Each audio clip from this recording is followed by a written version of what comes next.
महामारी के इस दौर में जहां ना पर्याप्त बेड है, ना जीवनदायिनी ऑक्सीजन और ना दवाइयां हैं, स्थिति को नियंत्रण करने के लिए नाइट कर्फ्यू, फिर वीकेंड कर्फ्यू और आज उत्तर प्रदेश में लॉकडाउन का दौर है, जिसे पालन कराने के लिए ऐसे नियम बनाए गए हैं कि उल्लंघन करने वालों पर भारी भरकम जुर्माना लगाया जा रहा है।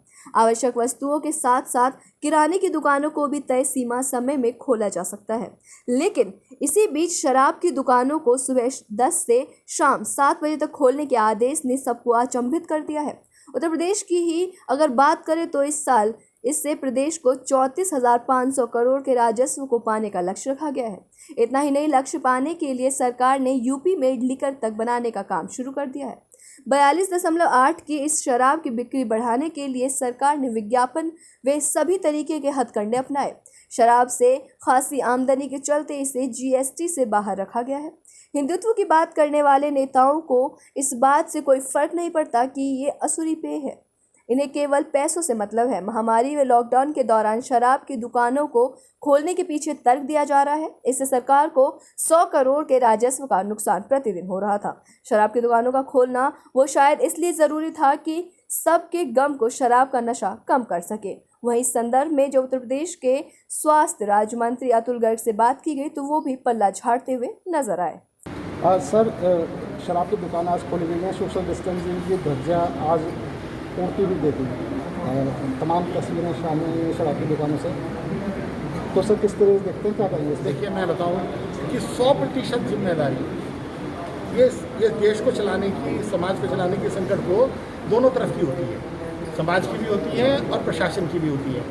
जो भी समस्या प्रशासन के सामने आती है उस समस्या का हल प्रशासन करने का प्रयास करता है और करेगा, और इसको हम रोकेंगे।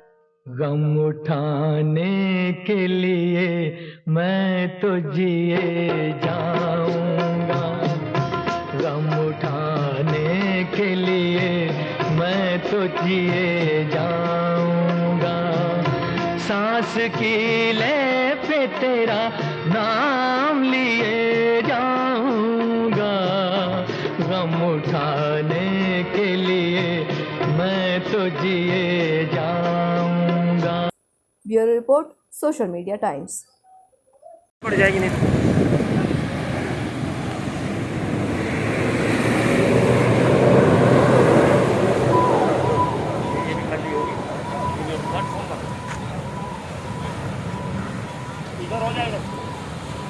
गाजियाबाद के थाना कविनगर इलाके के बुलंदशहर इंडस्ट्रियल एरिया में उस वक्त अफरा तफरी का माहौल बन गया जब वहां स्थित एक केमिकल फैक्ट्री में अचानक भीषण आग लग गई।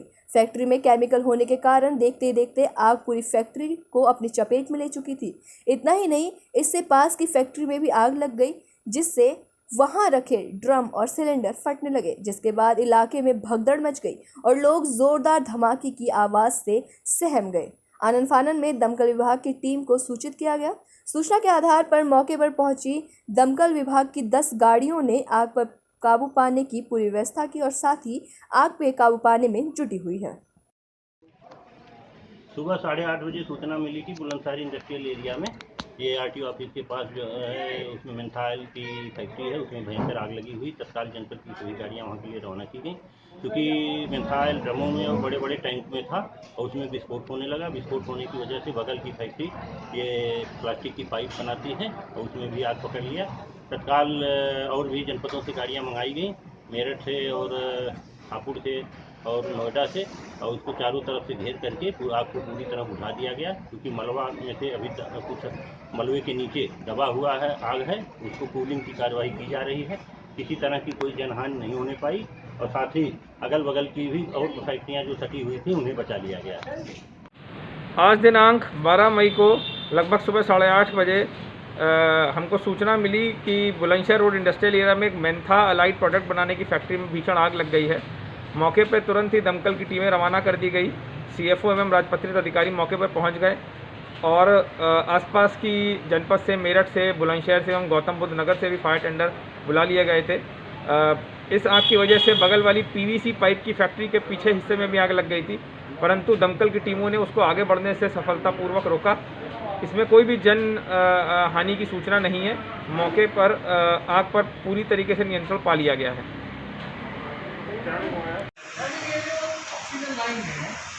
ये आपने चालू कर दी, इसे लगा दीजिए, चालू नहीं कर दी। मैंने ये कहा कि मैं यहाँ पर ऑक्सीजन कहाँ लगा देता हूँ अपना, तो मेरे को 40 लाख रुपये का मिला था। तो उसमें 40 लाख रुपया ऑक्सीजन लाइन लगाने और लगेगी। ये तो आपने सारा गाजियाबाद के मोहन नगर कृष्णा डेंटल कॉलेज में आज उत्तर प्रदेश स्वास्थ्य राज्य मंत्री अतुल गर्ग ने 100 बेड का अस्थायी कोविड अस्पताल का उद्घाटन किया है। यह अस्थायी कोविड-19 इंदिरापुरम गुरुद्वारा कमेटी के द्वारा संचालित किया जाएगा। यहाँ भर्ती मरीज को ऑक्सीजन और मेडिकल सुविधाएं भी दी जाएंगी। इस संदर्भ में उत्तर प्रदेश स्वास्थ्य राज्य मंत्री अतुल गर्ग ने बताया कि लगातार एनजीओ के माध्यम से ऐसी व्यवस्थाएं की जा रही हैं। इस अस्पताल को, जो कि कृष्णा डेंटल कॉलेज में बनाया है, इंदिरापुरम गुरुद्वारा कमेटी संचालित करेगी। बता दें कि इससे पहले इंदिरापुरम गुरुद्वारा कमेटी ने ऑक्सीजन लंगर भी लगाया है।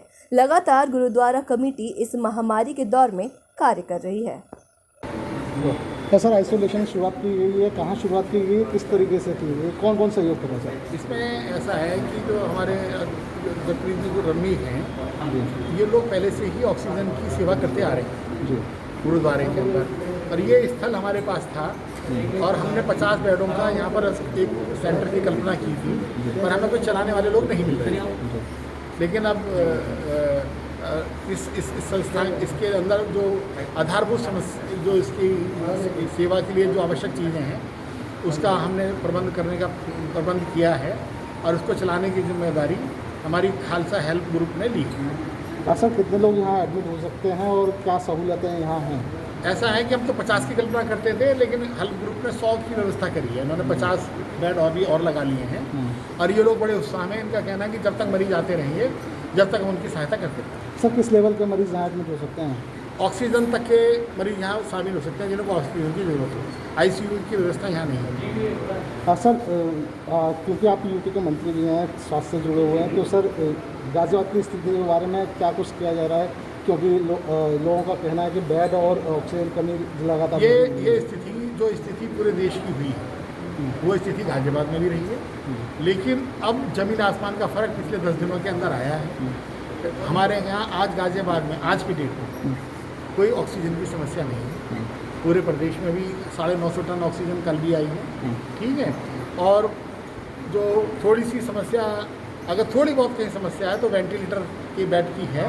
बाकी ऑक्सीजन के बेड की समस्या पूरे गाजियाबाद में आमतौर से सब समाप्त हो चुकी है। सर लगातार जो बीते दिनों हमने देखा, लगातार जो हॉस्पिटल थे SOS कॉल कर रहे थे, लेटर भी लिख रहे थे, सोशल मीडिया पर बुला ला रहे थे कि उनके यहाँ तक हॉस्पिटल बिल्कुल। लेकिन एक बात आप मानेंगे कि बत्रा हॉस्पिटल जैसा हादसा उत्तर प्रदेश में कहीं नहीं होने दिया। यहाँ पर रात दिन हमारे अधिकारियों ने, रात दिन प्रशासनिक अधिकारियों ने 2-2 बजे तक, 3-3 बजे तक मेरी भी बात होती थी, चाहे 1 घंटा पहले गैस ऑक्सीजन पहुँचाई, लेकिन रात दिन लोगों ने ऑक्सीजन पहुँचाई।